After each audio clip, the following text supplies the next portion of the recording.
바울 사도의 3차 전도 여행의 마지막입니다. 3차 전도 여행이 제일 길었죠. 어떤 학자들은 6년까지 보기도 합니다. 5년에서 6년 사이 굉장히 긴 시간이었죠. 수리 안디옥에서부터 출발해서 지금으로 말하면 터키 지역이죠. 갈라디아 지역 그 윗지방 쪽으로 해서 그 다음에 아시아의 주도인 에베소에서 그러니까 위에서부터 쭉 복음을 전하다가 에베소까지 와서 에베소에서 3년을 복음을 전했습니다. 그리고 그 다음에 마게도냐로 넘어가서 아가야 지방으로 내려가 고린도에서 1년 6개월. 그래서 이제 1년 6개월을 다 마치고 그러니까 전도 여행을 이제 다 마치고 6월절이 되어서 이제 고린도에서 이제 배를 타고 예루살렘으로 갈 계획이었습니다. 6월절을 지키기 위해서. 그런데 유대인들이 살해하려는 계획을 이제 알게 되고 배를 타지 못하고 우회를 하게 됩니다.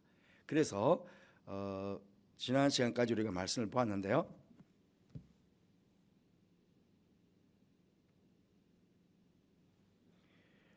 여기 고린도에서 배를 타고 그냥 예루살렘으로 가면 됐는데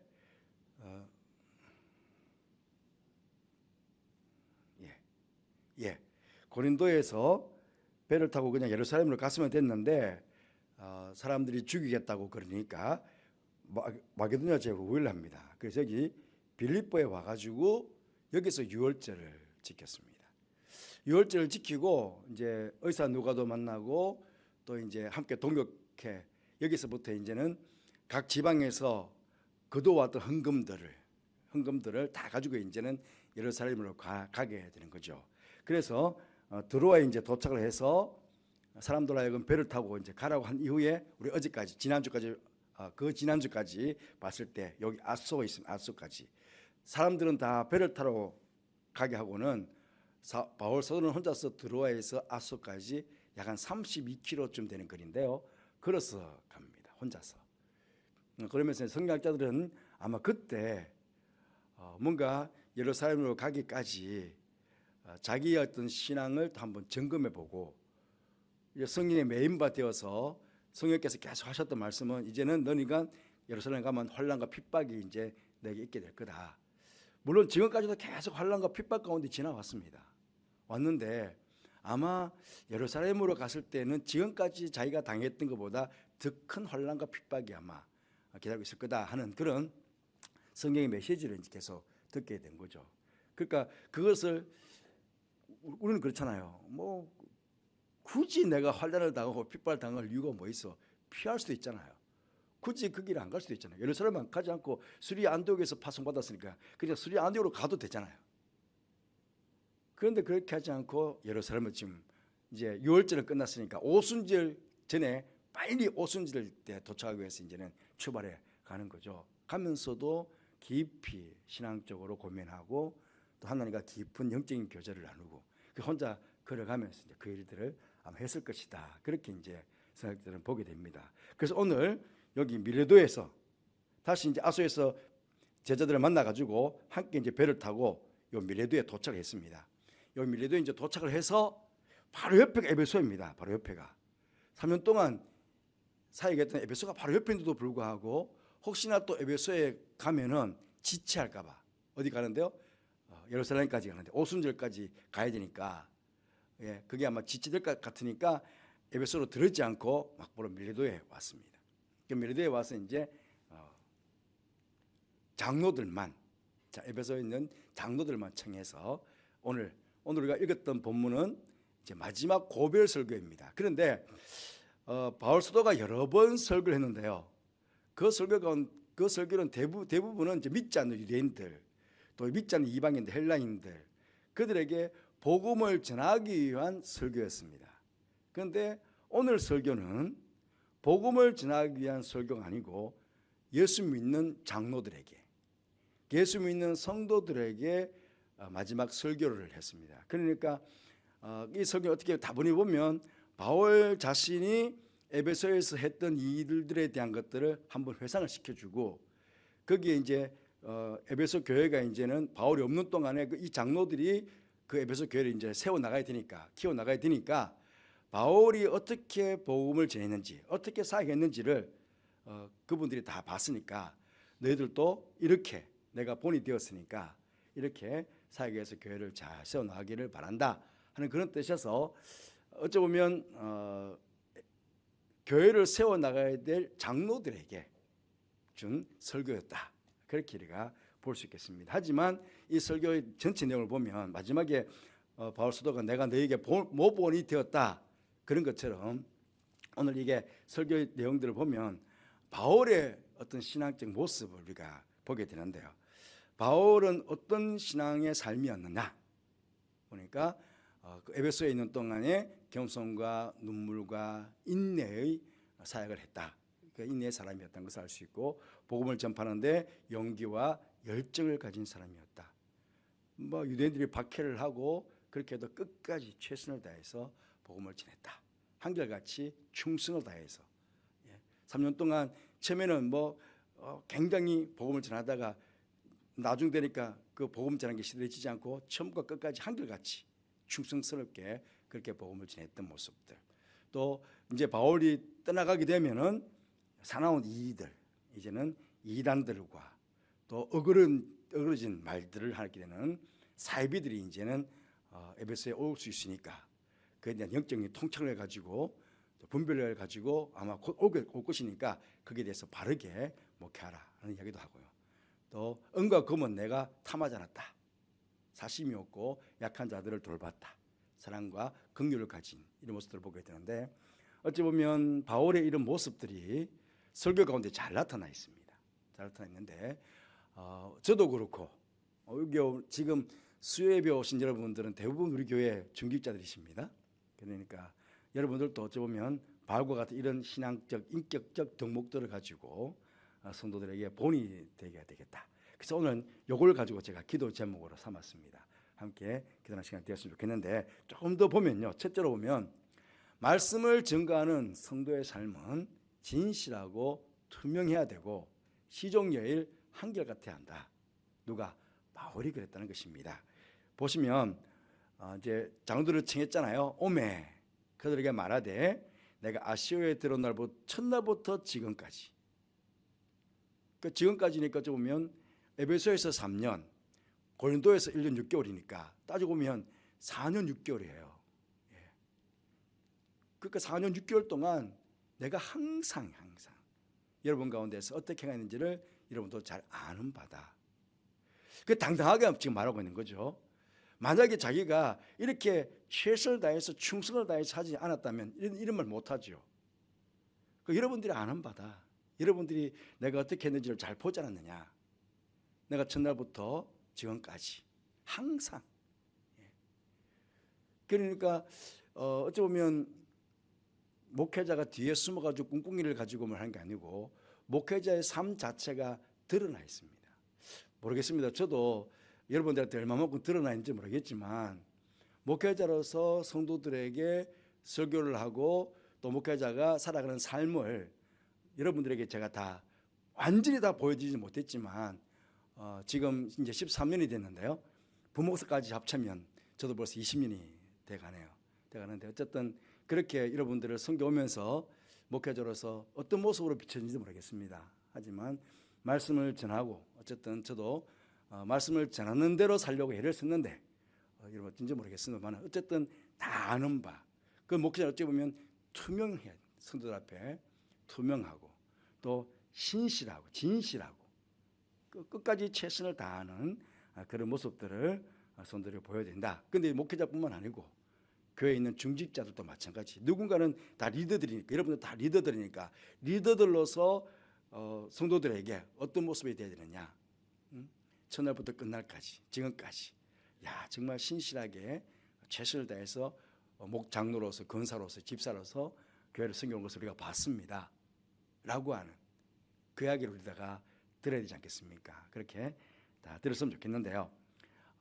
뭐 어떤 사람들은 그렇잖아요. 처음에는 열심히 하다가 또 중직자 직분을 맡다가 열심히 하다가 어느 순간 되면 그게 자꾸 시들어지고 게을러지고 나태해지는 그런 경우가 있거든요.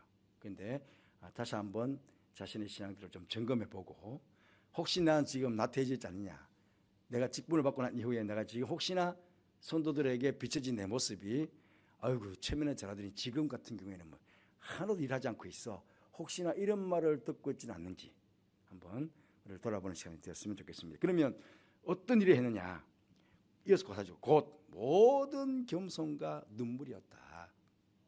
목회자였지만 철저하게 에베소 교회 성도들에게 겸손한 모습으로 그렇게 다가갔고, 또 눈물이었다는 것은 늘 기도했다는 거거든요. 늘 기도했고, 또 유대인의 강교로 말미암아 시험이 있었지만 유대주의자들이 늘 공격하잖아요. 그래서 회당에서 더 이상 복음을 못 전하고 두란노 서원에서 2년을 복음을 전했습니다. 회당이 많지만 그 회당이 많은 것만큼 유대인들이 더 많았으니까 유대인들이 집요하게 공격하니까 그 시험을 끝까지 참으면서 주를 섬겼다, 그 복음을 전했다는 것이죠. 또한 공중 앞에서나 각 집에서나 거리낌이 없었다. 그래서 꼭 말씀을 전해야 될 것, 어떨 때는 담대하게, 눈치 보지 않고, 혹시나 내가 이렇게 말씀을 전하면 이분들이 싫어하지 않을까 해서 안 전한 것이 아니고 거리낌 없이 하나님의 말씀이면 그게 죄를 책망하는 일이라면 단호하게 죄를 책망하고 지적하고 그렇게 그런 거리낌 없이 복음을 전하고 또 말씀을 가르쳤다 하는 것이죠. 또 회개, 이건 이제 진짜 복음이죠. 주 예수를 믿는 건 결국은 예수 믿기 전에 우리가 다른 신을 섬겼으니까, 하나님을 바르게 섬기지 못했으니까 그에 대한 회개가 분명히 있어야 되거든요. 그러니까 회개에 대한 것들, 그리고 예수 그리스도를 믿는 믿음에 대해서 내가 분명하게 3년 동안 정을 했다는 것을 여러분들이 다 아는 바다, 다 보았다, 그렇게 이제 얘기하는 것이죠. 어찌 보면 우리도 복음을 전한 또 교회를 섬기면서 겸손과 눈물로 섬겨야 될 것이고, 또 어떠한 상황 가운데서도 주를 섬기는 것, 이게 우선돼야 될 것이고요. 목회자인 저도 사실은 설교학에서 보면 그런 이야기 합니다. 제사장적 설교가 있고 예언자적 설교가 있습니다. 제사장적 설교는 축복하는 설교이고 예언자적 설교는 죄를 책망하는 설교입니다. 그런데 저는 말씀을 준비하고 하다 보니까 예언자적 설교는 잘 못했던 것 같아요. 그런데 그건 저희 부모님의 영향도 있습니다. 왜냐하면 제 부모님이 늘 그러셨거든요. 예전에 우리 부흥사들이나 예전에 목사님들은 예언자적 설교를 많이 했습니다. 책망을 많이 했죠. 많이 했는데, 그런데 책망하지 않고 은혜로운 설교를 하면, 은혜로운 설교를 하더라도, 축복된 설교를 하더라도 성도는 다 깨닫는다. 말씀을 들으면서 아, 내가 잘못하고 있구나, 말씀을 들으면서 아, 내가 이렇게 해야 되겠구나, 다 깨달아지니까 굳이 책망을 하지 않아도 말씀을 들으면서 그 말씀이 살아 역사하시기 때문에, 그러면 다 그 마음에서 때로는 마음의 찔림도 되기도 하고, 굳이 강단에 서가지고 그렇게 야들 안 쳐도 되더라. 그건 이제 부모님들이 평생 성도로서 앉아서 말씀을 들어오면서 당신이 느꼈던 바니까. 그래서 제가 목사가 되면서 우리 어머님이나 아버님께서 그렇게 말씀을 해주셔서 저도 가급적이면 죄를 책망하는 설교보다는 이쪽 제사장적 설교를 좀 더 한 것 같아요.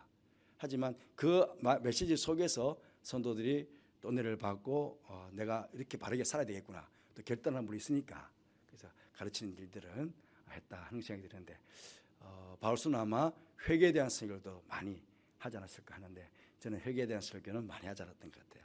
그런데 여러분 스스로가 깨닫고 또 이미 우리 성도들은 많이 성숙해 있으니까 말씀을 통해서 잘 은혜를 받는다, 그렇게 생각되고요. 가끔씩 막 얼굴이 설교할 때 보면 제 얼굴이 막 빵꾸가 나겠다 싶을 정도로 뚫어지게 저에게 집중하시는 그런 피드백을 받기도 하고 그러거든요. 어쨌든 말씀을 바르게 듣고 또 바르게 전파하고 하는 일들이 우리 교회 가운데 계속 있어지도록, 저도 여러분을 위해서 기도하지만 여러분들도 저를 위해서, 우리 목회자들을 위해서 그렇게 기도해 주시면 감사하겠습니다. 또 둘째는, 사역자 된 성도는 어떤 상황에서도 앞을 바라보고 나아가야 한다는 것입니다. 왜냐하면 지금 바울사도가 뭐라면, 보라, 이제 나는 성령에 매여 예루살렘으로 가는데 거기서 무슨 일을 당하는지는 알지 못한다. 하지만 분명한 것은 뭐냐면 결박과 환난이 나를 기다린다는 사실이다. 그 결박과 환난이 기다리는데 왜 가? 이렇게 큰 어려움을 당할 텐데 굳이 갈 이유가 뭐 있습니까? 그죠? 그러면 나 안 해. 나 못 가. 나 안 가. 그럴 수 있지 않겠어요?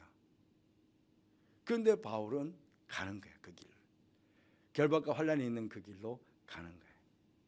전진 신앙에는 전짐은 있다는 것이죠. 그 좀 전에도 말씀드렸지만은 처음에는 잘하다가 뒤에 가서 허지부지해지는 거예요. 용두사미가 되는 그런 신앙의 삶을 살아서는 안 됩니다. 때로는 내가 이 일을 하면서, 내가 목회를 하면서, 내가 장로를 하면서, 내가 권세를 하면서, 내가 집사를 하면서, 내가 원래 지금 연초에 내가 직분을 받았는데 그 직분을 하다 보면 내가 어려움이 있을 거다. 또 어려움을 만났다. 그런 많은 분들이 나 안 해. 그런 분들이 많아요. 나 못해. 이런 분들이 많아요. 그래서는 안 된다는 거죠. 분명히 직분을 안 받으면 힘들도 안 들어요. 직분을 안 받으면 일을 안 해도 되니까 굳이 욕먹을 일도 없고 힘쓸 일도 없고 뭐 머리 싸매가면서 걱정할 일도 없어요.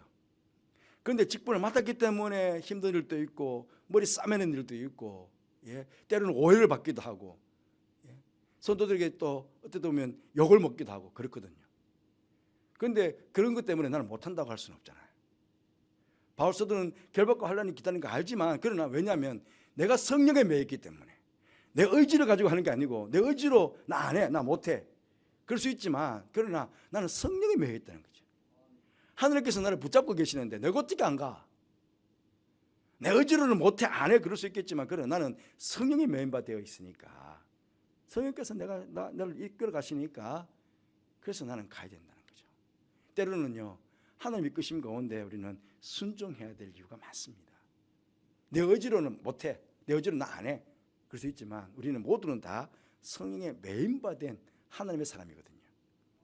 그러니까 가기 싫어도 때로는 그 길이 험한 길이고 힘든 길이고 욕먹는 길이고 육체적으로나 정신적으로 피곤한 길이라도 만약 그 길이 주님께서 원하시는 길이라면 그 길을 가는 것, 이게 사역자고 이게 성도라는 겁니다. 바울은 이렇게 모본을 우리에게 보여주고 있다 하는 것이죠. 그러니까 주님이 하면서요 칭찬만 받는 건 아니다.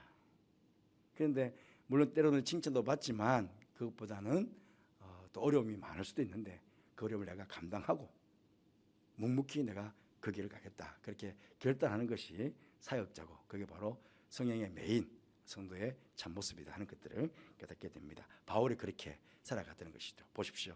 내가 달려갈 길과 주 예수께 받은 사명, 하나님 은혜의 복음을 전하는 일을 마치려면 나의 생명조차 조금도 귀한 것으로 여기지 아니오노라.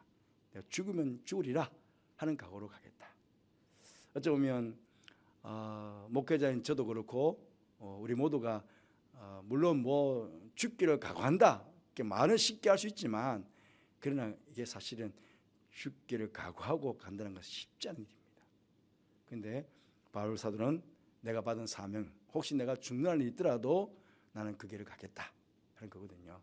이건 어쩌면 주님께서 우리에게 보여주셨던 그 사랑, 그 사랑의 깊이가 너무 크기 때문에 우리는 그 사랑을 받은 성도로서 마땅히 주님을 위해서 그 길을 가는 것, 그게 바로 우리 모든 성도다 하는 것들을 우리는 기억을 해야 되겠습니다. 이런 그러니까 보십시오. 내가 달려간다는 거거든요. 주저함이 없다는 겁니다. 결박과 환난이 있지만 나는 그 길을 내가 달려가겠다는 거예요. 그래서 참 바울을 볼 때마다 참 대단한 분이셨다 하는 것들을 늘 깨닫게 됩니다. 깨닫게 되는데 우리가 참 바울을 다 따라갈 수는 없겠지만 그래도 성경 안에서 하나님께서 바울을 통해서 우리에게 본이 되게 했잖아요. 바울은 늘 나를 본받는 자가 되라, 내가 본이 되었다 그렇게 말하는데 어쩌면 예수님 따라가기는 너무 어려워요. 그런데 같은 사람이니까 바울은 어쨌든 바울은 내가 조금 더 한번 따라가 보려고 예수가 노력하는 그런 모습들이 되지 않겠나 하는 생각들을 해보게 됩니다. 셋째로는요, 교회는 사람의 소유가 아니라 하나님이 자기 피로 사신 하나님의 소유라는 것을 우리는 늘 기억해야 됩니다. 사실은 바울이 이렇게 합니다. 여러분, 자기를 위하여 또는 온양들을 위하여 삼가라. 성령이 그들 가운데 여러분을 감독자로 삼고 하나님이 자기 피로 사신 교회를 보살피게 하셨다. 정확하게 구분되죠. 성령께서 여러분들을 감독자로 삼았는데 그건 뭐냐면 하나님의 교회, 하나님이 자기 피로 사신 교회를 보살피도록 하기 위해서 세웠다는 거거든요. 바울도 따지고 보면요, 바울이 세웠잖아요. 에베소 교회. 바울이 수많은 교회를 세웠습니다. 그가 복음을 전하면서 가는 곳마다 복음을 전하고 교회를 세웠잖아요. 그런데 절대로 바울은 자기가 교회를 세웠다고 말하지 않습니다. 자기 교회라고 말하지 않습니다. 철저하게 자기 피로 사신 교회, 하나님의 교회라는 겁니다. 이건 정확하게 우리는 인식하고 있어야 될 것은, 우리가 교회를 섬길 때마다 염천교회는 주님의 교회이다, 주님의 피로 사신, 값주고 사신 교회이다. 우리는 각자 주님께서, 그 얼마나 귀합니까? 주님의 피로 값주고 사신 교회니까. 이 교회가 얼마나 귀한 교회입니까?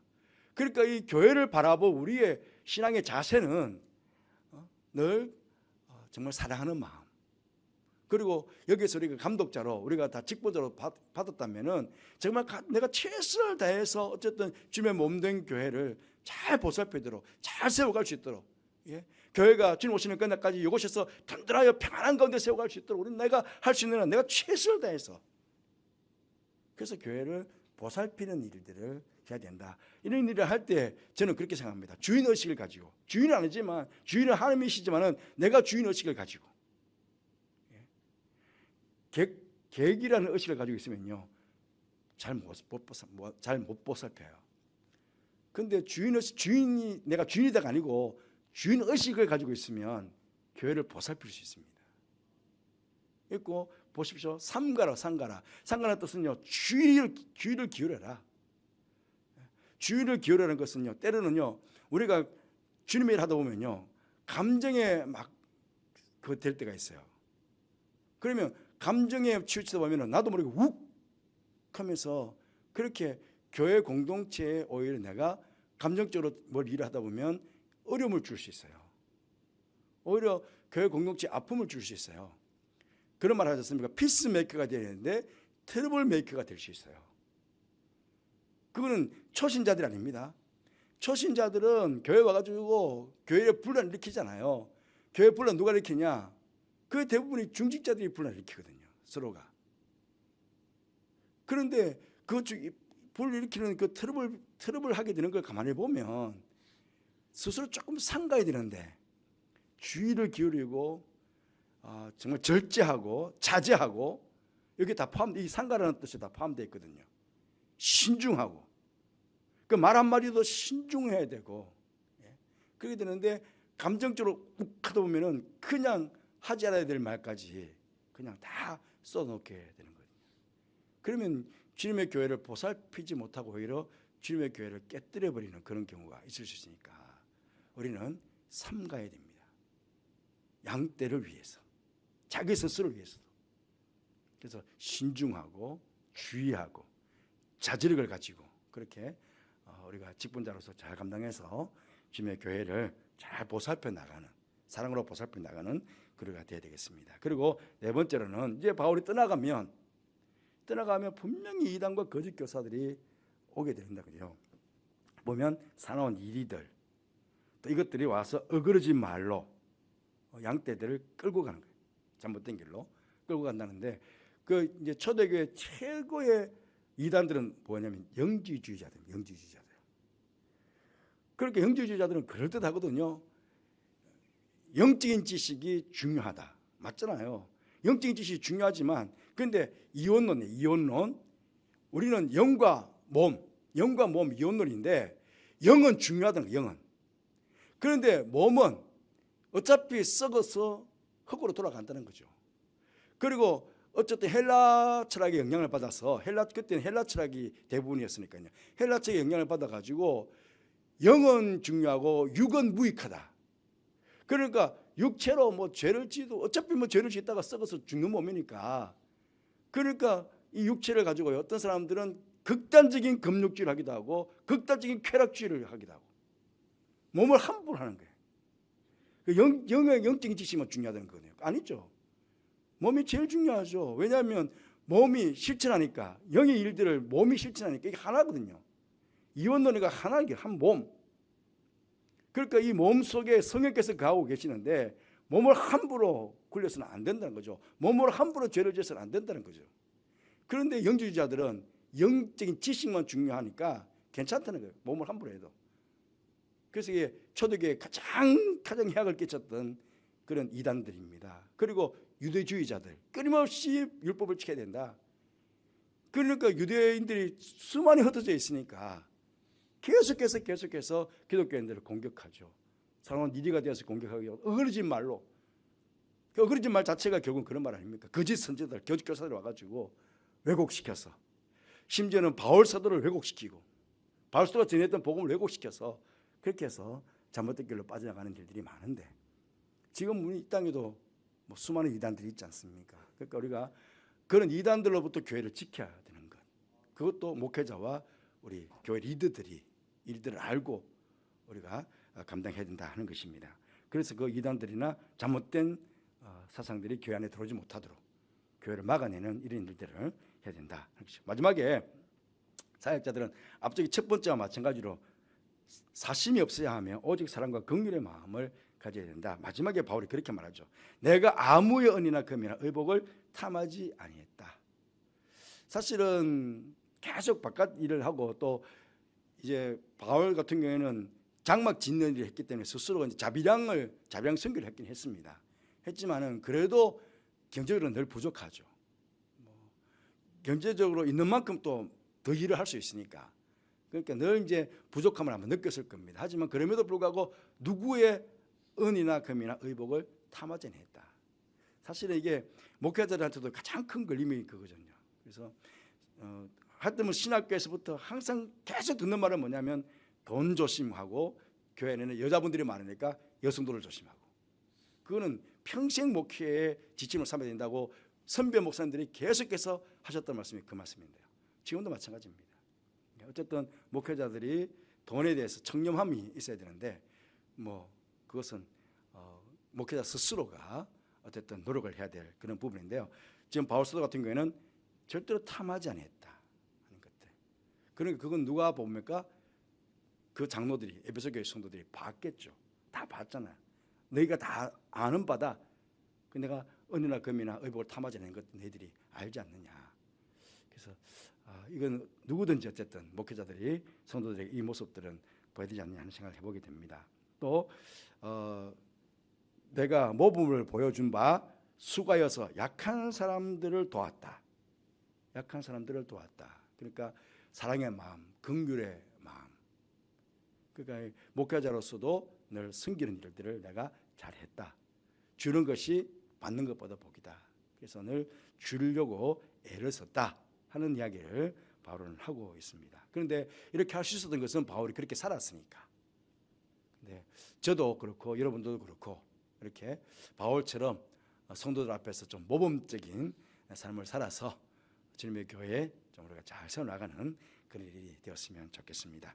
우리가 그렇게 될 수 있도록 오늘 함께 기도했으면 좋겠습니다. 바울과 같은 겸손과 눈물과 인내의 사람이 되게 해주시기를, 복음을 전파하는데 용기와 열정을 가진 사람이 되게 해주시기를, 무엄하고 충성스러운 시종열 한결같이 충성하는 사람이 되게 해주시기를, 영적 통찰력과 분별력 있는 것, 이단과 사이비와 거짓 교사들을 분별할 수 있어야겠군요. 리더들은 될 수 있도록, 또 사심이 없고 사랑과 긍휼을 가진 사람이 되어서 주님의 교회를 잘 섬기게 해주시기를, 우리 그렇게 신실하게 진실하게 찬양 이후에 우리 한번 우리 스스로를 위해서 기도하는 시간을 갖도록 하겠습니다.